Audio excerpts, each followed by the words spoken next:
ഖിയാമുൽ ലൈൽ നബി സല്ലല്ലാഹു അലൈഹി വസല്ലമയുടെ കാലത്തുണ്ടായിരുന്നില്ല, പിന്നീടുണ്ടായതല്ലേ? അതുപോലെ തന്നെയല്ലേ നബിദിനാഘോഷം എന്നാണ് ഒരു സഹോദരൻ്റെ ചോദ്യം. ഇവിടെയൊക്കെ നമ്മൾ തിരിച്ചറിയേണ്ട ഒരു കാര്യം, ദീനിൽ തെളിവുകൾ കിട്ടിയതിന് ശേഷം ഒരു കാര്യം ചെയ്യുക, ആചരിക്കുക എന്നല്ലാതെ ആദ്യം അത് ചെയ്യുക, പിന്നെ അതിനെ തെളിവ് പരിധി അന്വേഷിച്ച് ഗവേഷണം നടത്തുക എന്ന രീതി ഒരിക്കലും ശരിയായ രീതിയല്ല. പിന്നെ ഇവിടെ ഈ പ്രത്യേക ചോദ്യത്തിൽ വന്നതുപോലെ ഖിയാമുൽ ലൈൽ നബി സല്ലല്ലാഹു അലൈഹി വസല്ലമയുടെ കാലത്തുണ്ടായിരുന്നില്ല, നബി ചെയ്തില്ല എന്ന് പറഞ്ഞത് ഒരിക്കലും ശരിയല്ല. ആരങ്ങനെ പറയാൻ പറ്റുക? ആർക്കത് പറയാൻ പറ്റുക? കാരണം നബി സല്ലല്ലാഹു അലൈഹി വസല്ലം നിസ്കരിച്ചു. എത്രയോ വ്യക്തമായി ഖുർആനിൽ തന്നെ ഹദീസിൽ തന്നെ പറഞ്ഞതാണ്, ഫതഹജ്ജദ് ബിഹി നാഫിലതൻ ലക്. നബി സല്ലല്ലാഹു അലൈഹി വസല്ലമക്ക് പ്രത്യേകമായിട്ടുള്ള ഒരു കൽപ്പന ഫർളായി തന്നെ നബി സല്ലല്ലാഹു അലൈഹി വസല്ലം കണ്ടു നിർവഹിച്ചതാണ് രാത്രി നിസ്കാരം. പിന്നെ ഉദ്ദേശിക്കുന്നത് ജമാഅത്തായി നിസ്കരിച്ചതിനെ പറ്റിയാണ് എന്ന് നമ്മൾ സങ്കല്പിച്ചാൽ തന്നെ അതും ശരിയല്ല.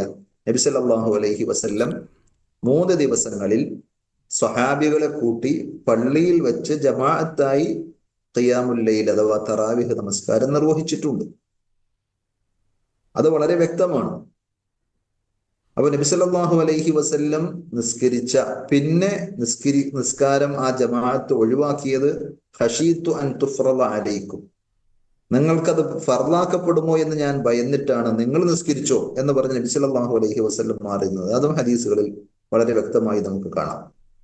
അപ്പൊ നബി സല്ലല്ലാഹു അലൈഹി വസല്ലം ചെയ്തത്, പിന്നെ ഉമർ ഇബ്നുൽ ഖത്താബ് റളിയല്ലാഹു അൻഹു നടപ്പിലാക്കിയത്, ഓരോരുത്തരും അവരവരുടെ വീട്ടിൽ വെച്ച് ഈ നിസ്കാരം നിർവഹിച്ചു കൊണ്ടിരിക്കെ പല ആളുകളും പിന്നെ പള്ളിയിൽ പല ജമാഅത്തുകളായി ആ നിസ്കാരം നിർവഹിക്കുന്നത് കണ്ട ഉമർ ഇബ്നുൽ ഖത്താബ് റളിയല്ലാഹു അൻഹു അവരെ എല്ലാവരെയും ഒരുമിച്ച് കൂട്ടി ഒരു ഇമാമിന്റെ കീഴിൽ ജമാഅത്ത് നമസ്കാരം നടത്തിയത് ഹദീസിന്റെ കിതാബുകളിൽ അതേപോലെ തന്നെ ചരിത്ര ഗ്രന്ഥങ്ങളിൽ നമുക്ക് വായിക്കുവാൻ സാധിക്കുന്ന സംഗതിയാണ്.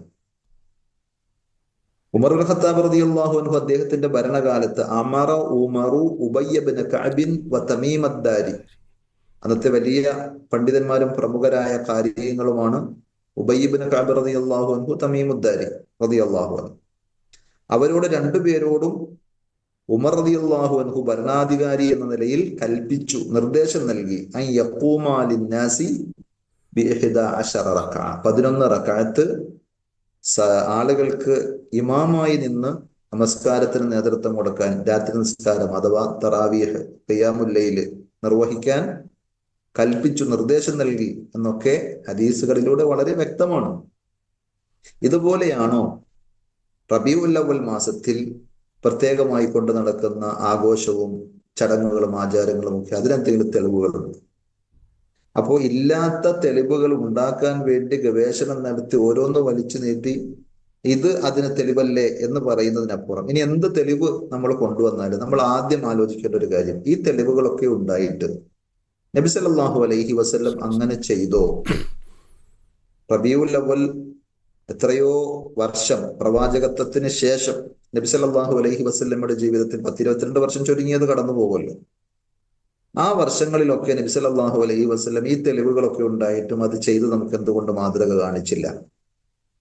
ഇനി നബി സല്ലല്ലാഹു അലൈഹി വസല്ലമയുടെ കാലശേഷം അബൂബക്കർ സിദ്ദീഖ് റളിയല്ലാഹു അൻഹു ഇസ്ലാമിക ഖിലാഫത്ത് കൈകാര്യം ചെയ്ത 2 വർഷം ഇല്ലേ? ഉമർ ഇബ്നുൽ ഖത്താബ് റളിയല്ലാഹു അൻഹു ഭരണകാലമില്ലേ? ഉസ്മാൻ ഇബ്നു അഫ്ഫാൻ റളിയല്ലാഹു അൻഹു ഭരണകാലമില്ലേ? അലി ഇബ്നു അബി ത്വാലിബ് റളിയല്ലാഹു അൻഹു ഖിലാഫത്തിന് നേതൃത്വം കൊടുത്തിയ കാലഘട്ടമില്ല. അവരാരും അത് ചെയ്തിട്ടില്ല എന്നത് വളരെ വ്യക്തമായൊരു നഗ്ന സത്യമാണ്. എന്നിരിക്കെ തെളിവുണ്ടെങ്കിൽ അവരൊക്കെ ചെയ്യൂലേ? ആ തെളിവുകൾ ഉണ്ടായിട്ടും അവരൊക്കെ അതിന് നേരെ മുഖം തിരിച്ചു എന്നാണ് നമ്മൾ മനസ്സിലാക്കേണ്ടത്. അപ്പൊ അവരൊന്നും ചെയ്തിട്ടില്ലാത്തൊരു കാര്യം മതത്തിൽ പ്രത്യേകം പുണ്യം കിട്ടുന്ന ഒരു ആചാരമായി സൽക്കർമ്മമായി നമുക്ക് ആചരിക്കാൻ യാതൊരു നിർവാഹവുമില്ല. അതാണ് ബിദ്അത്ത് എന്ന് പറയുക. അങ്ങനെ നമ്മൾ ഒരു ഏതെങ്കിലും സോഫ്റ്റ് കോർണർ കണ്ടെത്തി ഒരു എൻട്രി കൊടുത്താൽ, വാതിൽ തുറന്നു കൊടുത്താൽ ദീനിന് ഒരു നിലനിൽപ്പും ഉണ്ടാവുകയില്ല. പല സംഗതികളും നല്ലതല്ലേ, കുഴപ്പമില്ലല്ലോ, അത് ചെയ്യാൻ പാടില്ലേ എന്ന ചിന്തയിൽ ധാരാളം അനാചാരങ്ങൾ കടന്നു വരും. അത് വളരെ ഗൗരവത്തോടു കൂടി നമ്മൾ സൂക്ഷിക്കേണ്ടതാണ്. നബി സല്ലല്ലാഹു അലൈഹി വസല്ലമയും സ്വഹാബത്തും സച്ചരിതരായ മുൻഗാമികളും ഒക്കെ അത്തരം ബിദ്അത്തുകൾക്കെതിരെ അതിശക്തമായ താക്കീതുകളും മുന്നറിയിപ്പുകളും നമുക്ക് നൽകിയിട്ടുണ്ട്.